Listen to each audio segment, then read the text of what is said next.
Buenas noches, iglesia. Abrirás conmigo el capítulo 1 de Romanos. Estaremos en el versículo 28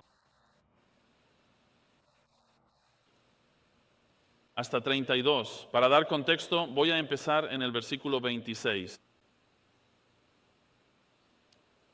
Romanos 1, versículo 26. Esta es la palabra de Dios, infalible, imperfecta e inspirada.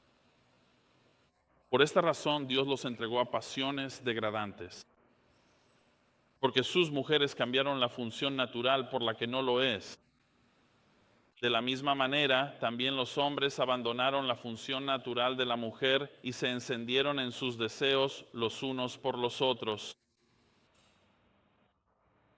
cometiendo actos indecentes con otros hombres y recibiendo en sí mismos la retribución debida a su extravío.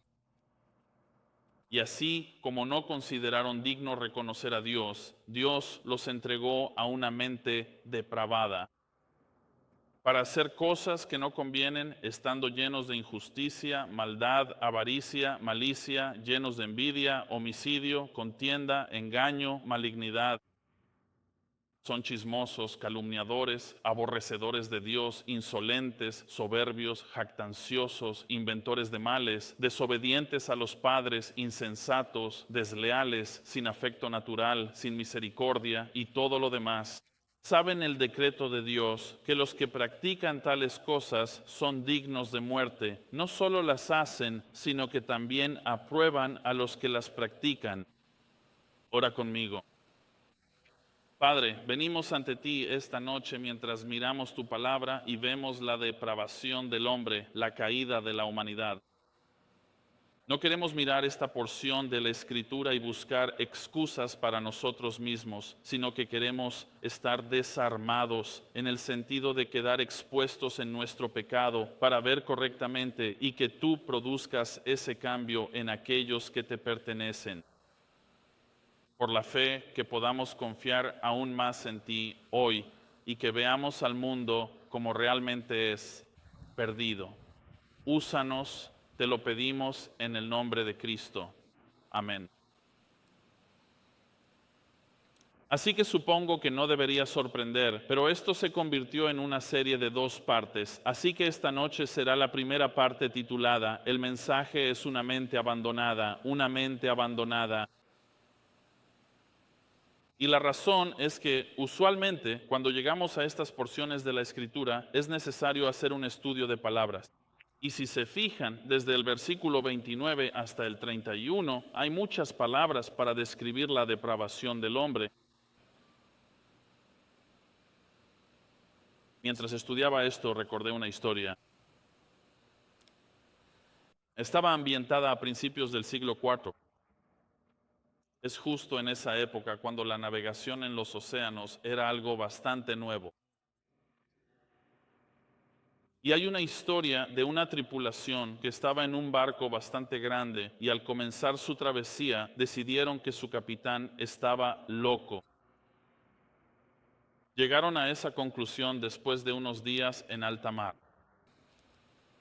Verán, los marineros razonaban que un barco navega por el mar y se guía principalmente por los vientos y las corrientes, y las mareas e incluso puntos de referencia, obviamente.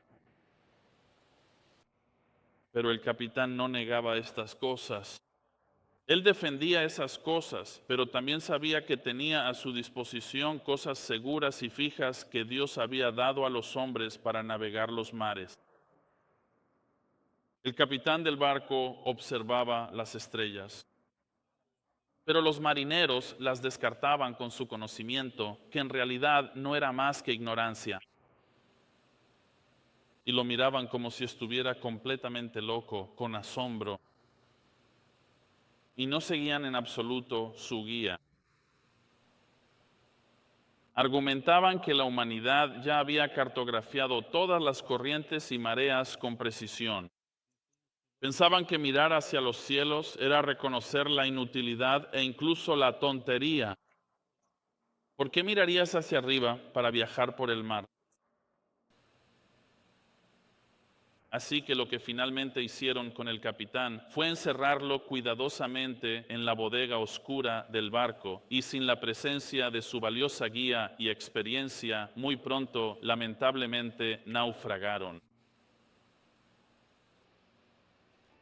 Así como los marineros, nuestro pasaje describe a toda la humanidad y su empeño por eliminar a Dios de su pensamiento. El único que es verdaderamente seguro y estable, lo único confiable, que nunca falla, es Dios y su palabra. Así que en nuestro pasaje podemos observar claramente que el hecho de hacer esto tiene un alto costo y también un efecto verdaderamente desastroso en las consecuencias.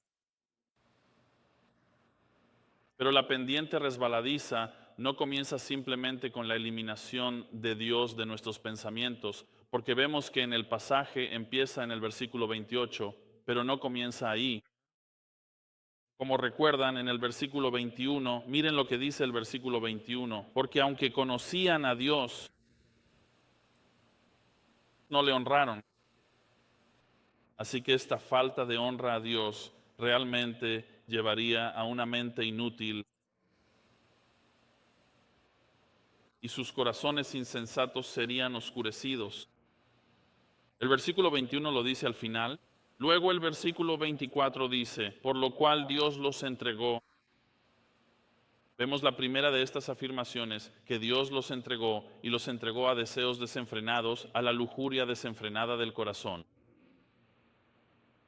Manifestado en los corazones de adoración a uno mismo.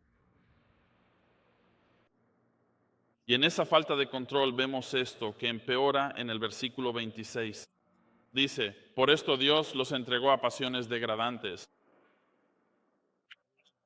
La degradación de las funciones naturales que nos fueron dadas desde Génesis 2, las funciones que corresponden a un hombre y una mujer en el matrimonio. El versículo 27 dice, cometiendo actos vergonzosos con sus cuerpos.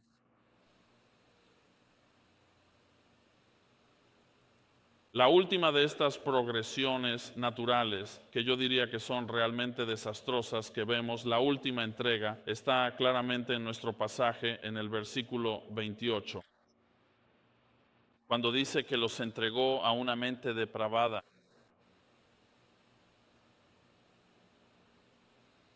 De la manera más descriptiva, Pablo nos habla de los profundos efectos noéticos del pecado. ¿Entienden esto? ¿Han escuchado esto antes desde este púlpito? Noético, de gnosis, que significa mente en griego.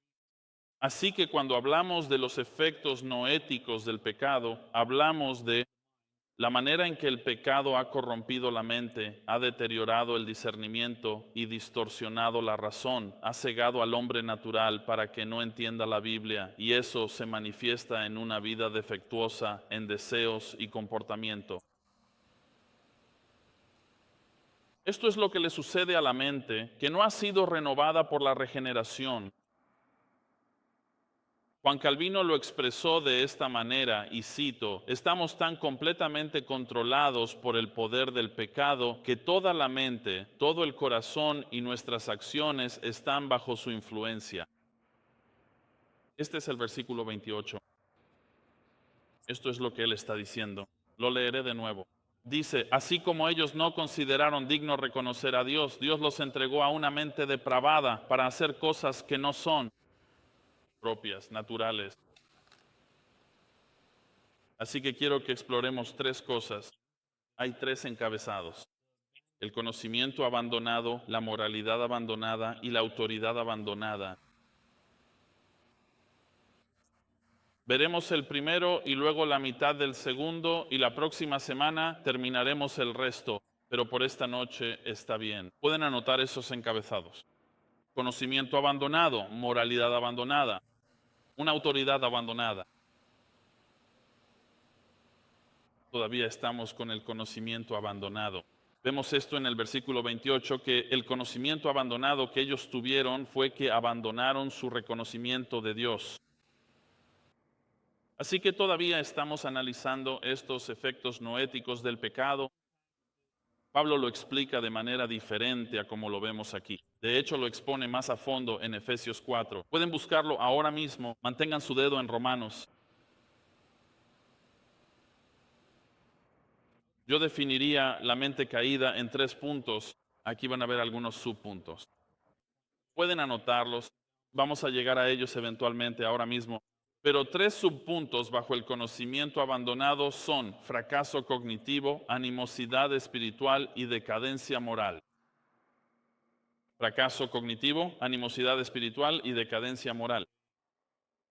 Pero antes de hacer eso, antes de profundizar en esos temas, quiero señalar el punto temible. Un punto temible o algo que realmente debería causar temor es lo que dice nuevamente, llamo su atención al versículo 28. Así como ellos no consideraron apropiado, consideraron apropiado. Ellos, la mente no regenerada, sus mentes han en este considerar apropiado, estimado por sí mismos, que la palabra conlleva la idea de que examinaron a Dios. En lugar de ser al revés, ellos examinaron a Dios y calcularon por sí mismos el valor de tenerlo en sus pensamientos en absoluto. Y entienden lo que hicieron en su estimación. Abandonaron a Dios. Así que cuando abandonaron a Dios y el conocimiento de Dios en sus mentes, Dios reconoció eso y luego los abandonó. ¿A qué? A sí mismo. Eso da miedo. Pienso en eso y pienso, bueno, si el Señor no me hubiera traído hacia Él y me hubiera dejado a mí mismo, solo puedes preguntarte, ¿dónde estarías hoy si Dios no te hubiera salvado? Ser abandonado por Dios es literalmente lo opuesto a lo que ves al final de Romanos 8. Las cosas que dice que no te separarán de Dios. Porque hablando naturalmente, incluso si estás vivo, Dios te ha abandonado porque tú lo has abandonado a Él en tu propio pensamiento. No lo has reconocido en absoluto. Y Él te abandonó para que hagas y pienses lo que quieras. Él solo los ha entregado exactamente a lo que hay en sus corazones.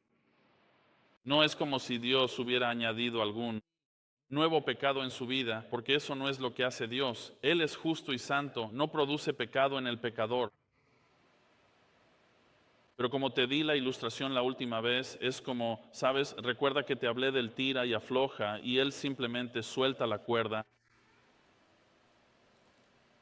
y ellos reciben la consecuencia de vida. Eso es lo que dice incluso el pasaje que tenemos delante. Reciben en sus propios cuerpos el error de esa pena por sus caminos. Pero en Efesios 4 de la Biblia,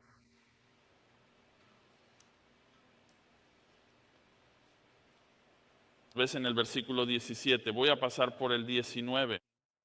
No voy a resaltar todo porque no quiero hacer una exégesis completa, pero quiero que nos enfoquemos específicamente en algunas cosas que dice Efesios. Y lo va a mencionar como si obviamente está hablando a creyentes, así que nos va a dar esta idea de así es como eran ustedes antes. Así que el primer subtema aquí es el fracaso cognitivo. Versículo 17, así que esto digo y lo afirmo juntamente con el Señor, que ya no andéis como también andan los gentiles, y nos dice cómo andaban en la vanidad de su mente. Y si ves, justo al lado dice, entenebrecidos en su entendimiento, versículo 18. La manera en que procesamos el pensamiento y nos dice que esto es lo que es la mente. Si usas la palabra futilidad y mente entenebrecida, al principio la futilidad señalaría una forma de pensar infructuosa o una forma de pensar vacía. Puedes usar otra expresión, puedes decir pensamiento inútil. Pero no solo dice eso, también dice que está entenebrecida. ¿Entenebrecida en qué sentido? ¿Piensas, bueno, como si estuvieras buscando a tientas en la oscuridad? Bueno, algo así. Pero la palabra transmite una idea diferente de esto. Es casi como enturbiar las aguas. No es claro, no es visible. Y esto no es intelectual. No tiene nada que ver con tu coeficiente intelectual o esas cosas. No tiene nada que ver con eso. Lo que está diciendo aquí es que la mente del incrédulo es incapaz de tomar decisiones que honren y glorifiquen a Dios, porque el Dios es inexistente en su mente. No lo consideran en absoluto.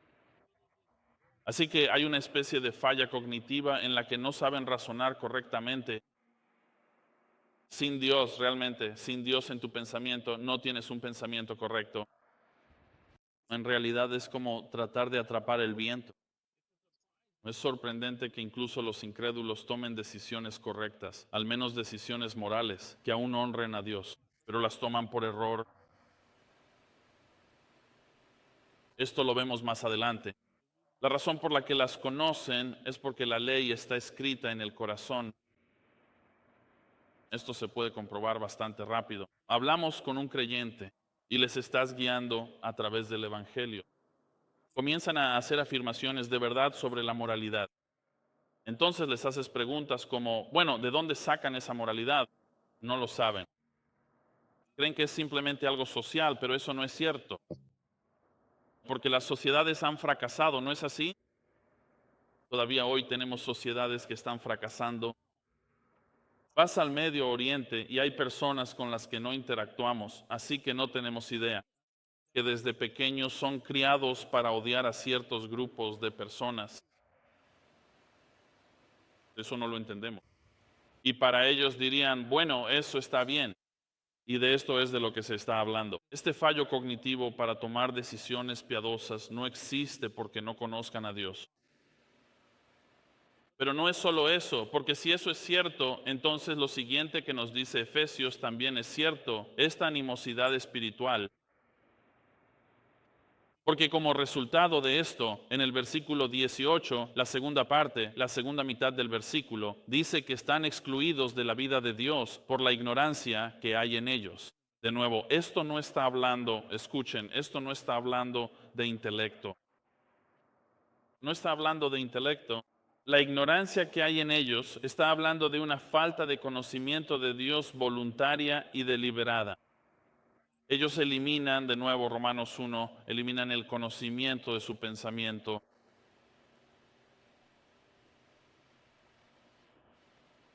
Vemos esto, esta vida sin Dios que está espiritualmente muerta, ¿verdad? Lo entendemos.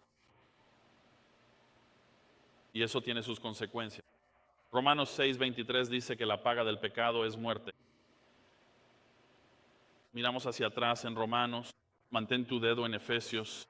Voy a regresar ahora mismo, pero mantén tu dedo en Efesios, versículo 32 de Romanos 1. Dice, aunque conocen el decreto de Dios, es decir, los mandamientos de Dios, y volveremos a esos. Dice que los que practican esas cosas son dignos de muerte. Así que la enemistad espiritual, esta degradación, esta separación de Dios basada en este fracaso de reconocer quién es Dios, en sus vidas los lleva a esta enemistad con Dios.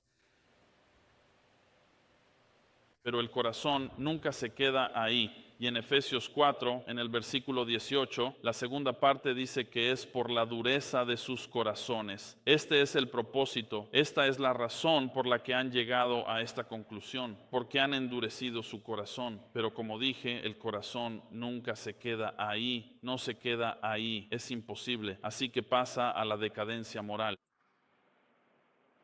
En el versículo 19 dice, ellos, habiendo llegado a ser insensibles, se entregaron a la sensualidad para cometer con avidez toda clase de impureza. Primero se vuelven insensibles y luego dice que se han entregado a sí mismos. Esto es paralelo a Romanos 1, ¿no es así? Ellos se entregaron a sí mismos y luego Dios los entrega. El incrédulo, el no regenerado, es descrito como insensible, refiriéndose a la indiferencia moral. O bien no son conscientes de ese fracaso moral, o simplemente no les importa. No les importa el pecado, no les importan sus consecuencias. No tienen moralidad, no sienten dolor, no tienen insensibilidad, no sienten nada ante ningún tipo de acción moral. A medida que se entregan a sí mismos, Dios le da al pecador lo que quiere y caen aún más en la decadencia moral. Entonces, ¿cómo se ve esa decadencia moral? Versículo 29, comenzaremos a abordar algo que si tomamos un momento para reflexionar y consideramos que nosotros mismos estamos en este grupo, aunque seamos regenerados, estamos en este grupo. Y mientras leo y describo estas cosas, quiero que pienses por ti mismo, bueno, este es el estado de la humanidad en este momento, no hace años. Y de hecho es ahora y en realidad está empeorando.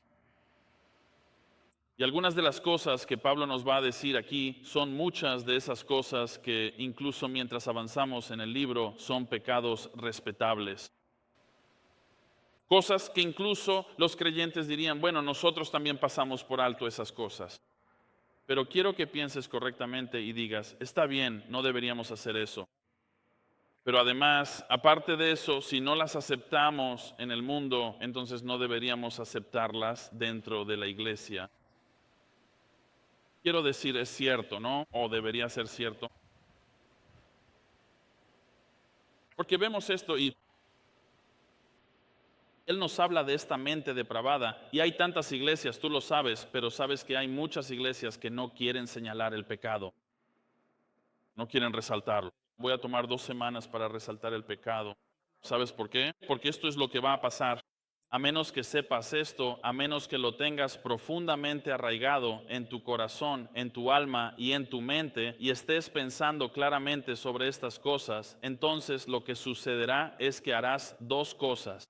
Te voy a decir ahora mismo lo que sucede.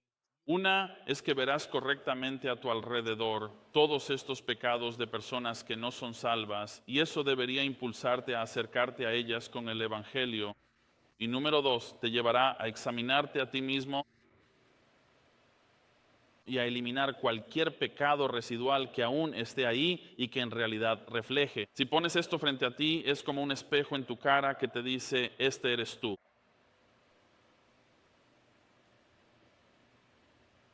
¿Cómo se ve esto?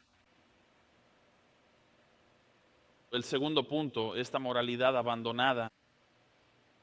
Él nos dice, comienza a describir. Voy a leer simplemente los versículos 29 y 30.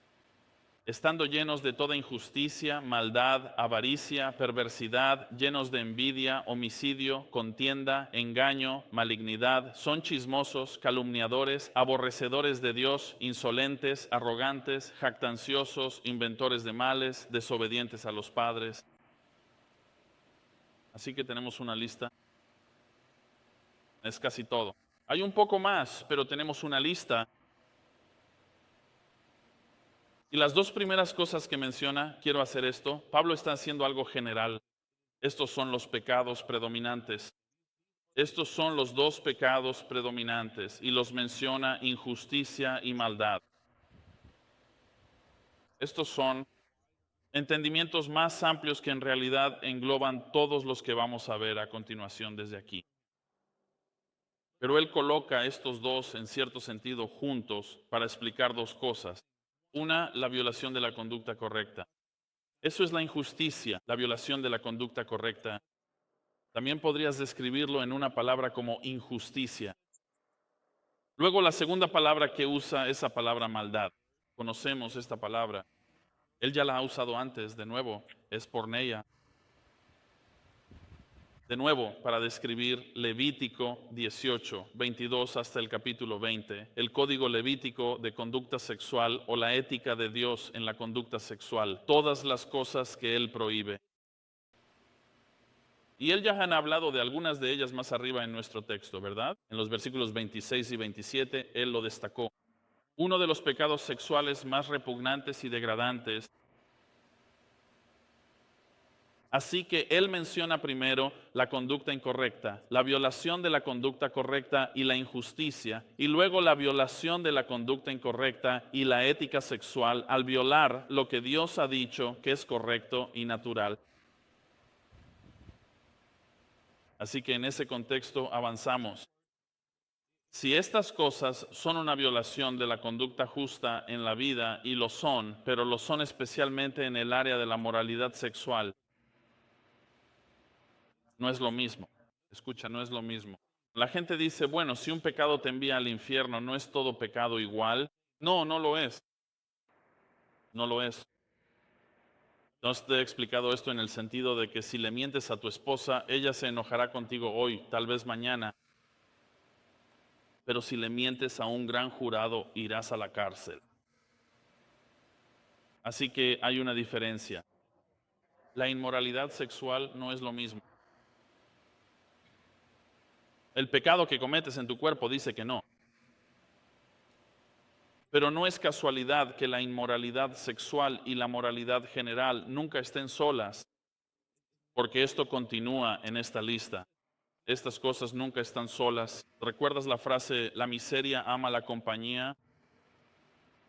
El pecado grave ama más pecado, quiere más pecado.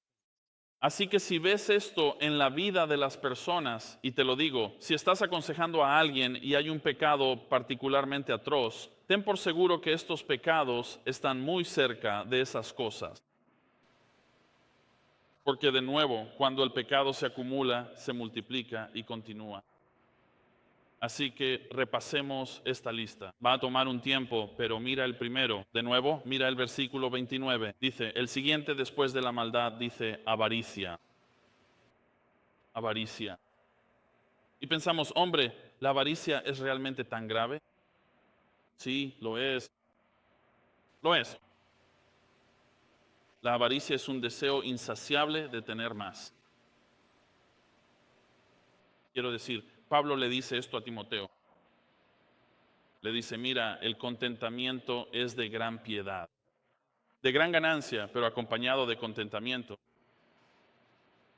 Estás en una prisión cuando solo quieres y nunca te llenas. La Biblia describe esto como codicia. ¿Y qué es la codicia? Es simplemente la manifestación de un corazón que está esclavizado a algo. Y ese algo es simplemente el deseo, simplemente querer tener algo. Sabes, hablé con alguien recientemente y me dijo, bueno, viven en una casa realmente bonita. Y el esposo empezó a ganar más dinero y ella dijo, bueno, ya no me gusta esta casa. Creo que necesitamos una casa más grande. ¿Por qué? Porque él está ganando más dinero. ¿Por qué quieres más? Esto es, bueno, ¿no están tus hijos ya casi crecidos y por irse? ¿Por qué querrías una casa más grande? ¿Pero es esto una avaricia descontrolada? Sabes, aquí lo llaman, ¿verdad? En Estados Unidos lo llaman mantenerse al nivel de los vecinos. ¿Por qué? ¿Quiénes son los Jones? A ellos ni siquiera les importas. ¿Por qué te importaría a ti? Pero yo hago la pregunta, ¿por qué es pecaminoso entonces? ¿Por qué es pecaminoso? Esto es, esta es la razón por la que es pecaminoso. Tú completa el espacio en blanco. Te leo esta frase. Si yo estuviera sentado frente a ti haciendo una sesión de consejería, te diría, completa el espacio en blanco para mí. Dice, si yo tuviera Prospero, sería feliz y estaría realizado. Es una pregunta trampa. Si pones algo en ese espacio en blanco, estás equivocado. Si yo tuviera Inini, sería feliz y realizado. Escucha, eso es una violación del 10º mandamiento. Eso es una violación del 10º mandamiento que lleva a la violación del 8º mandamiento. El 10º mandamiento es no codiciarás. Y la violación del 8º mandamiento es no robarás. Esto es realmente lo que es. En el fondo del asunto es un corazón que está insatisfecho sin Dios. Un corazón que está insatisfecho. Eso es bastante serio, ¿no? La segunda cosa que dice en nuestro versículo aquí es maldad. Ahora manteniendo en mente el llamado nos en griego en el contexto de la maldad. Cuando dice maldad, ¿de qué está hablando? Es el pensamiento, el proceso mental y los pensamientos que son bajos. Mejor aún, maldad, el contexto es ser malintencionado, pensar mal de las personas. Cuando algo bueno le sucede a otros, no pueden esperar. No pueden esperar para qué, no para alegrarse. No pueden esperar para decir, ellos no se lo merecen. Y luego cuando les pasa algo malo, ¿sabes lo que dicen? Ellos sí se lo merecían. Vemos esto, ¿verdad? ¿No es así recientemente? Está por todas partes en la política. Asesinan. Él se lo merecía. ¿En serio? Es una falta de empatía, una falta de consideración, es pura maldad. Si pensábamos que no podía empeorar, él continúa y dice, llenos de envidia. No es solo que esta actitud sea malvada. Escucha, no es solo que la actitud de estas personas, que bajo una apariencia es malvada, sino que viene acompañada de una envidia incontrolable, que la envidia lleva al resentimiento y la amargura hacia las personas. Vemos esto por todas las redes sociales, ¿verdad? Envidiamos el estilo de vida de otros, su éxito, su apariencia. No solo queremos lo que ellos quieren, queremos ser esa persona.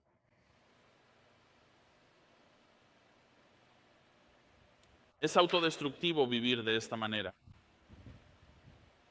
pero esto es lo que alimenta al mundo, la envidia. ¿Lo sabías?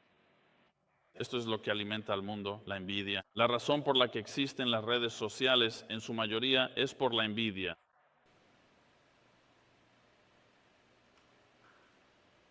El peor ejemplo de esto es, sin duda, Satanás, ¿no es cierto? Satanás, el ángel caído, envidiaba profundamente a Dios.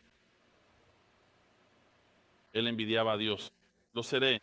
No, no lo harás. Y entonces fue derribado. Y la envidia es, de nuevo, una violación de los 10 mandamientos. No codiciarás. Y la cosa empeora, ¿verdad? Porque entonces podemos matar. Llegamos al asesinato y tú dices, vale, estoy bien. No he asesinado a nadie. Pero ya sabes, Jesús dijo algo al respecto, ¿no? Mateo 15, versículo 19 dice, palabras de Jesús, porque del corazón salen los malos pensamientos y los homicidios. Todos podemos estar de acuerdo en que los asesinos deben ser castigados, ¿verdad? Pero mira, en lo que no estamos de acuerdo, y esto demuestra la depravación del hombre, es que no podemos ponernos de acuerdo. La sociedad no puede acordar la severidad de ese castigo. ¿Por qué? Creo que principalmente porque los pecadores culpables no quieren la verdadera justicia. Porque mira, la verdadera justicia, si condenas a ese hombre, la verdadera justicia también acusa a la persona. Porque esa persona tiene su propio corazón asesino. Y luego Jesús lo dijo en Mateo 5:21. Dice, no matarás. Y en el versículo 22, él equipara la ira con el asesinato. Y de nuevo, eso supone una violación del sexto mandamiento. No matarás. Ahora ves un patrón.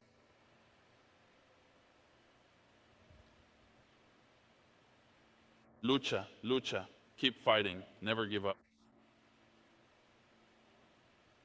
Permítanme que les explique esto con algunas palabras, así que quiero que pienses en esto. Este es otro de esos pecados supuestamente respetables.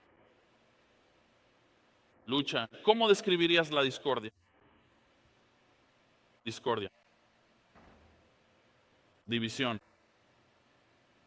contención, rivalidad, por favor. Discusiones constantes, hostilidad creciente, debates acalorados, acusaciones serias e incluso la amenaza de guerra. Todo esto caracteriza la situación.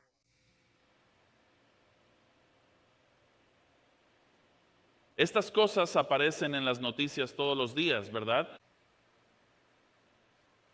Esto ocurre en la sociedad todos los días. Lucha. Quiero decir, ¿cuántos videos de ir al volante tienes que ver? Y sucede en todas partes, ¿cierto? Familia, trabajo, este drama es constante. Casi podrías medirlo como un reloj. ¿Sabes qué va a pasar? Sucede todos los días en casa, sucede en las iglesias. De hecho, divide iglesias, ¿no es así? Estas son las cosas. Proverbios 18, versículo 6, dice esto: los labios del necio traen contienda y su boca llama a los golpes. Proverbios 26, versículo 21. Así como el carbón al brasero y la leña al fuego, así es el hombre pendenciero para encender contiendas.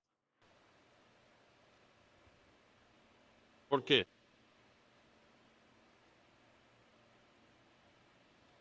Esta mente depravada no necesita la paz.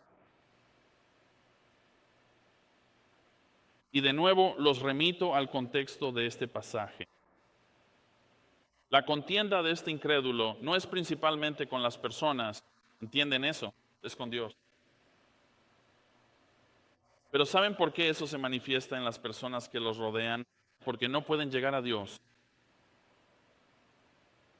Así que tienen contienda con todos los que los rodean.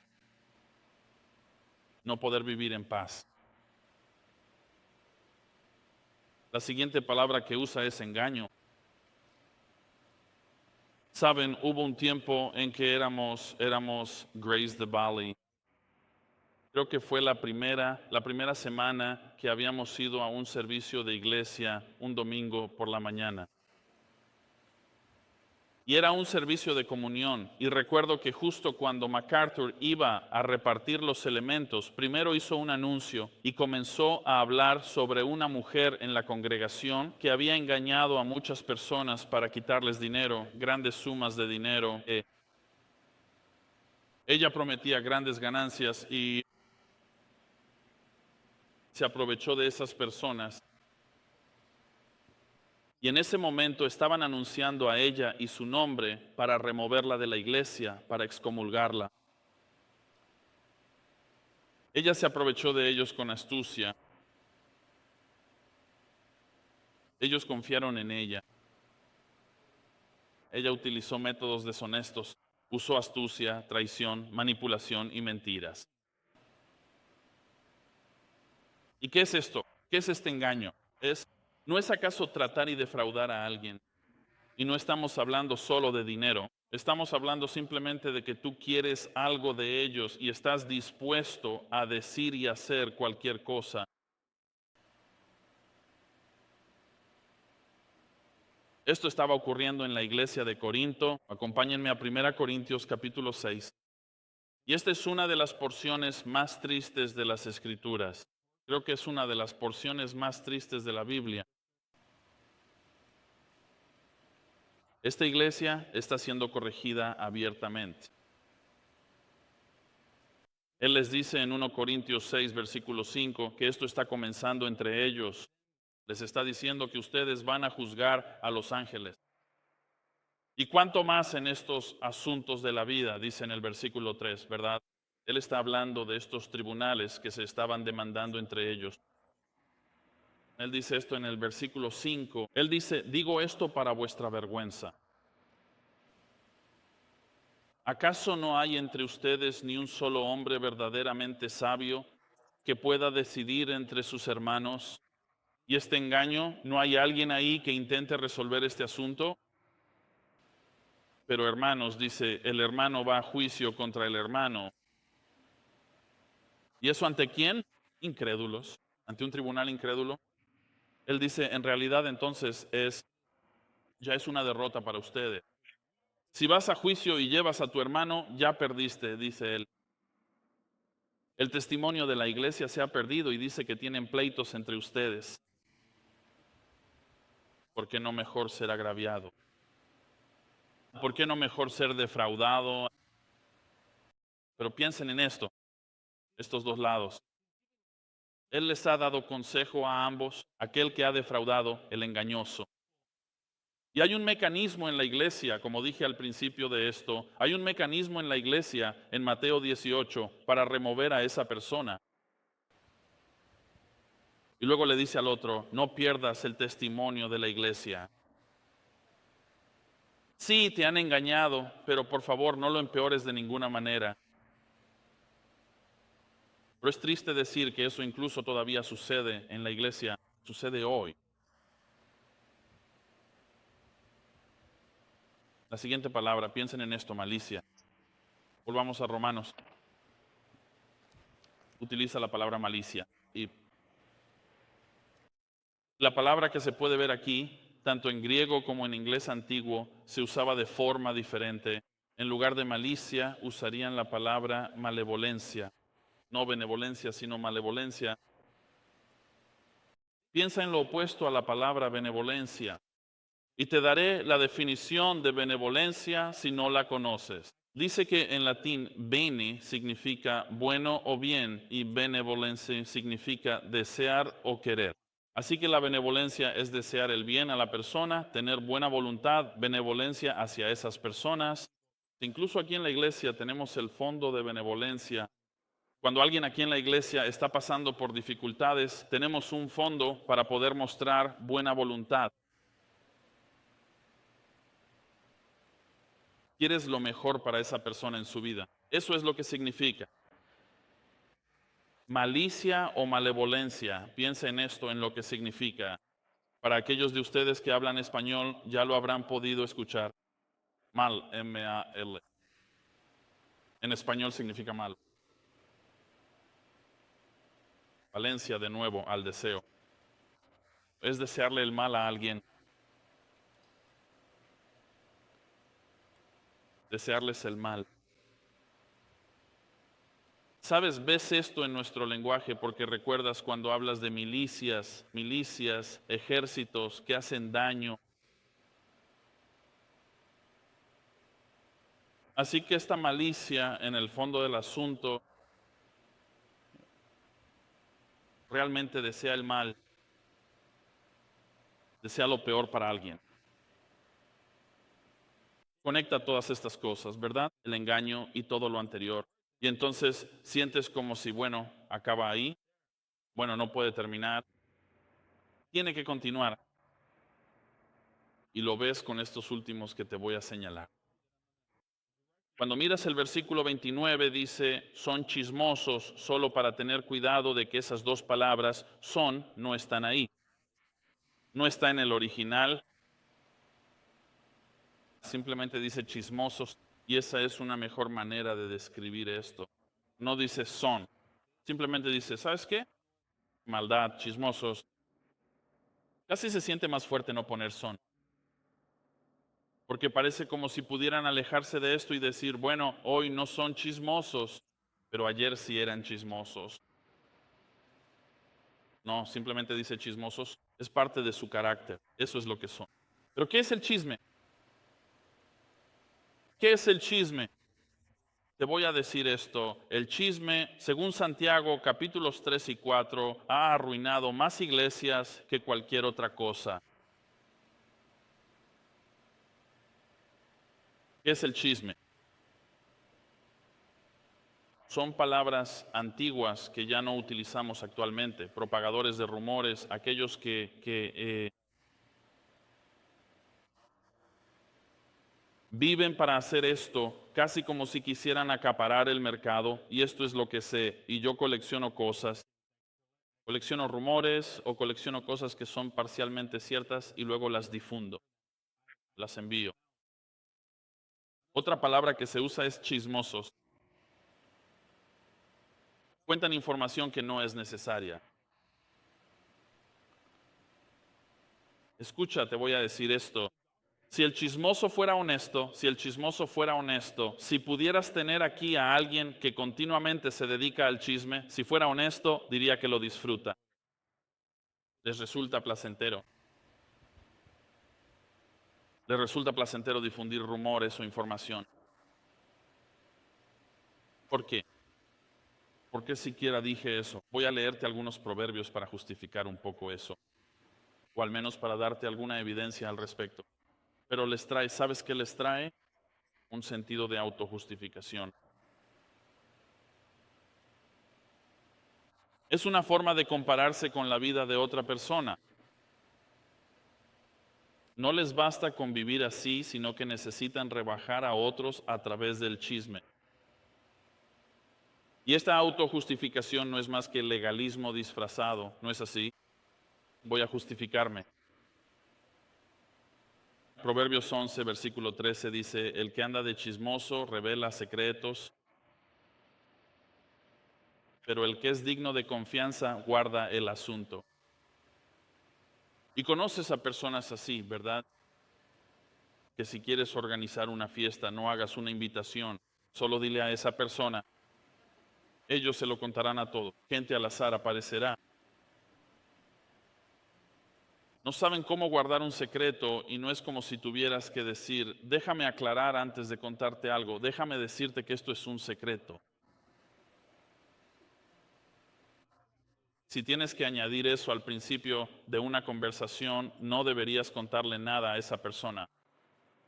Y eso habla muy mal de ti si la gente piensa así de ti. Y sabes, la cosa es que en realidad nunca lo entenderás, nunca escucharás eso de nadie. Porque si eres un chismoso, probablemente la gente simplemente ya no te habla. Hemos tenido esas situaciones incluso en esta iglesia. Pensamos, oh, vaya, ¿por qué esa persona está siendo rechazada? Sabemos por qué te están rechazando. Eres chismoso y calumnia. Y luego todo lo demás, eres engañoso y manipulador. Proverbios 18, versículo 8. Las palabras del murmurador son como bocados delicados. Escucha esto. ¿Sabes la imagen que se está mostrando aquí? Estás sentado frente a alguien y te dicen, amigo, tengo un chisme. Y entonces te sientas frente a ellos y es casi como si pusieran un pequeño pastelito. Te dicen, no tienes que comértelo todo, pero te daré un pedacito. Y tienen tanto deseo. ¿Recuerdas que te dije que se deleitan en ello? Tienen tantas ganas de darte este manjar, este bocado delicado que parece tan delicioso. Y luego dice sobre la persona que lo recibe. Por eso sabemos que la persona que recibe el chisme es tan culpable como la que lo da. Y dice, y desciende hasta lo más profundo del cuerpo. Esto es lo que significa. Esto es lo que dice en hebreo. Te daré un atajo. Se convierte en parte de quienes son. El chisme es recibido y los bocados se aceptan como si fueran verdad. Ya es demasiado tarde, ahora ya lo tiene. Ya no puedes dejar de escucharlo. Participaste en ello porque así como ellos querían contarlo, tú lo querías porque lo viste como algo delicado y delicioso de tener. Iglesia, detente. No es bueno ni para ti ni para la persona que está dando el chisme. Y está en la lista de cosas que dice que estas son mentes depravadas.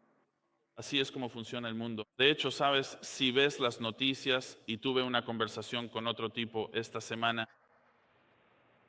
y voy a decir su nombre, no me importa, hablas de Tucker Carlson. Tucker Carlson, él difunde calumnias y chismes la mayor parte del tiempo. Tenemos estándares, ¿entiendes esto? Tenemos estándares en la palabra de Dios que nos dicen cómo debemos recibir la evidencia. Y escuchamos estas cosas y decimos, sí, por supuesto, sí, ¿sabes qué? Eso es cierto. Esa persona orquestó todo esto. Y tú eres parte del problema ahora porque crees el chisme y la calumnia. Yo soy de los que te dirán que ya terminé. No quiero ser manipulado por las noticias. No quiero ser manipulado por los comentaristas, por más que digamos, bueno, sí, no voy a escuchar a ese falso maestro. Pero enciendes la televisión y ahí sí escuchas a un falso maestro. Escuchas a algún presentador de noticias que está chismeando todo el tiempo. No sabes si es verdad.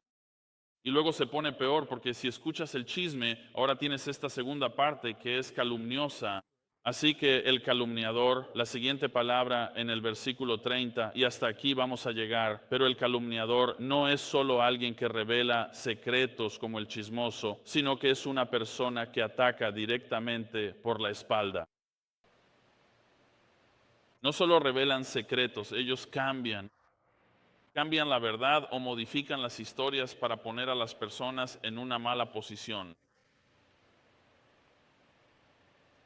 Es alguien que anda hablando mal de los demás de manera constante, sea verdad o no. Porque ya has escuchado esto antes, dices, bueno, ¿por qué fuiste y le contaste eso a esa persona? Bueno, es verdad, ¿no? ¿Qué te hace pensar que eres la persona indicada para hacer esas cosas? La respuesta es que no lo eres. No debes involucrarte en esas cosas, aunque pienses que son verdad. Y especialmente el calumniador lo hace a espaldas de las personas.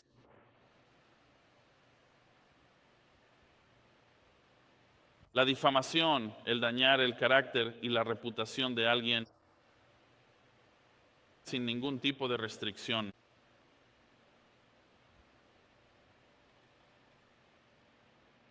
Proverbios 20, versículo 19 dice, el que anda calumniando revela secretos. Y luego dice esto sobre ellos, por lo tanto, no te juntes con el chismoso. Sabes, ya vamos por la mitad del camino. ¿Lo puedes creer? Pero si piensas en estas cosas y dices, bueno, al considerar esto es que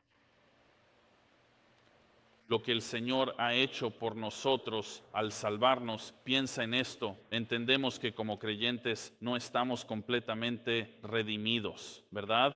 No sé si ya lo sabías. Te estoy dando una noticia nueva. No estás completamente redimido, ¿de acuerdo? Todavía luchas con el pecado y tienes algo de ese pecado residual que sigue ahí. Pero nos dice, mira lo que nos dice en el versículo 32, solo para resaltar una parte de él.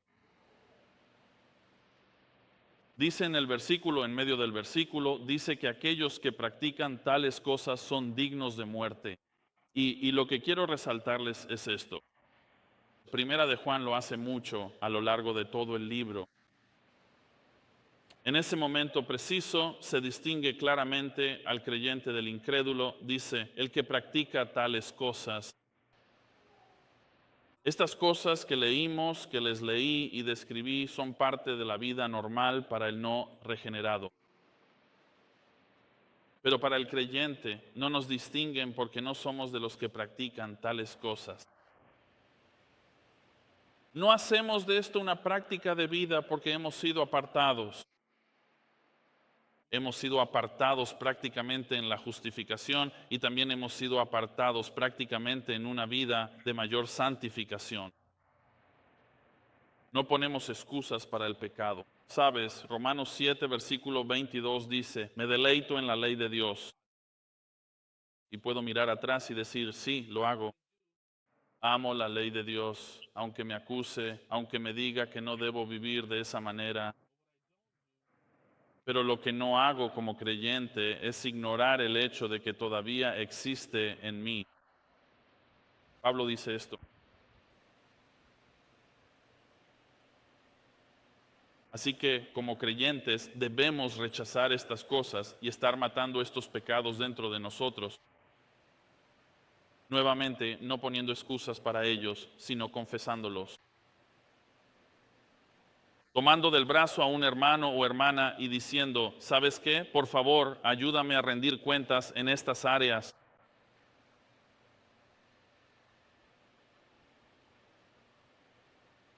Pero si miras esta lista y es como si esta lista estuviera describiendo tu vida.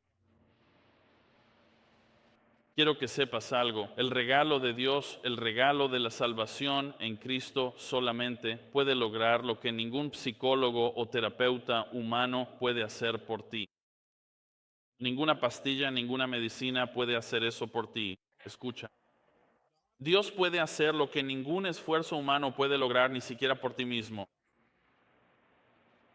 ¿Y qué es lo que hace? ¿Qué hace la salvación? Transforma el corazón y renueva la mente. Libera la mente de esta esclavitud. Libre del pecado para ser esclavo de Dios. Y encontrar la verdadera alegría dentro de eso, porque ahora la lucha ha terminado. La enemistad ha terminado. El conflicto ha terminado.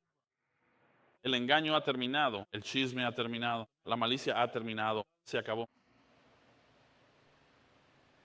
Él dice, te haré, 2 Corintios 5:17, te haré una nueva creación.